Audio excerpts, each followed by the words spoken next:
Good evening, friends. It's late night in Greenwich Village, New York City. I'm Ken McAuliffe, the jazz vinyl lover. Thanks for checking in again today. And I have a question tonight. Who owns jazz? Who owns jazz? I mean, really, who owns the spirit of jazz? Where jazz comes from, where jazz blossomed out to across the world. Does anybody own jazz? We all know, of course, that if anybody owns jazz, it's the African American, if you want to get right down to it. All the greatest practitioners of the jazz art are African American, are from America, via Congo Square, via New Orleans. That goes without saying. Many of them never credited to where they should have been. Jazz largely ignored in America, its birthplace, because we live in a giant, gun-mad, stupid country. The rest of the world appreciates the jazz art form much more than America does. And to prove my point, I have several records here from all over the world, excellent records. The great ECM label out of Germany. There are American pressings, but the best pressings are from Germany. Rainer Bruninghaus, this is a weird record. France, French, CBS series, printed in Holland. This is a really fabulous early Duke Ellington record. This entire series is really wonderful. This is one of my favorites. The French label Jazz Odyssey. This is just a killer record. I love this record. Joe Jones and Milt Buckner. Milt Buckner is a real character. You've got to hear him. And Joe Jones, they're almost like they're doing a stand-up routine while they're sitting down. They're so much fun. A French record. Paul Bley on Actuel, another great French label. Even though the label owner, I think it's pretty clearly stated fact, ripped off most of the artist. That's a news story for you, right? Italy, represented by Soul Note, Black Saint. This great Joe Henderson record that I'm playing in the background on Red. Lots of great Swedish jazz. I just picked this up the other day. Haven't had much time to listen to it, but a great Swedish jazz record. These are all old records. One of my favorite labels out of the Black Forest in Germany, MPS, made so many great records. So many great records. This classic Jim Hall and Berlin record, Little Girl, Would You Like a Hot Dog? Couldn't get away with this cover anymore, could we? And of course, Japan. We have Japan to thank for keeping the jazz record industry afloat in the 70s. This Michel Camila record with Dave Weckl is a Japanese-only recording, as I believe.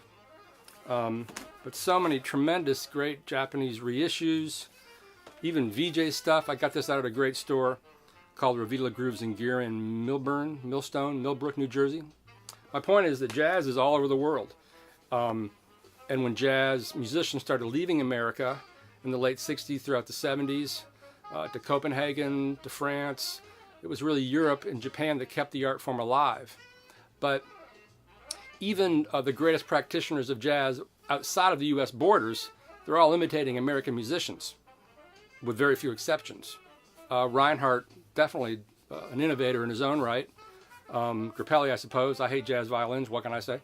But even now, the greatest purveyors of modern jazz are in the U.S., but it's slowly changing. There's great music being made all over the world. ECM is still a very vibrant label, producing a lot of great chamber jazz. Giles Peterson's label, Brownwood Recording out of London, is doing some great funky jazz. I love the stuff on that label, and they're going through a real renaissance in England right now. Just a little bit that I've heard with, what was I listening to tonight? I can't remember all the different names, but there's a great compilation record called We Out Here. I think it's what it's called, on Brownswood. Fantastic stuff. Very fresh. A lot of it's kind of modal based and repeating what Train did, nowhere near on that level, but kind of drawing from that spirit. And some of my favorite players are not from the U.S. I'm thinking of a young jazz guitarist who I really love, whose name I can't remember. But it's still, at the end of the day, who owns jazz? Really? Is it still the U.S.? Do we still own it? One good thing about America is we respect all the copyright laws. I work at the Jazz Record Center on the weekends, and we get tons of cheap, pretty shitty imports from European labels. I left out Polish jazz. Poland has an incredibly vibrant jazz scene.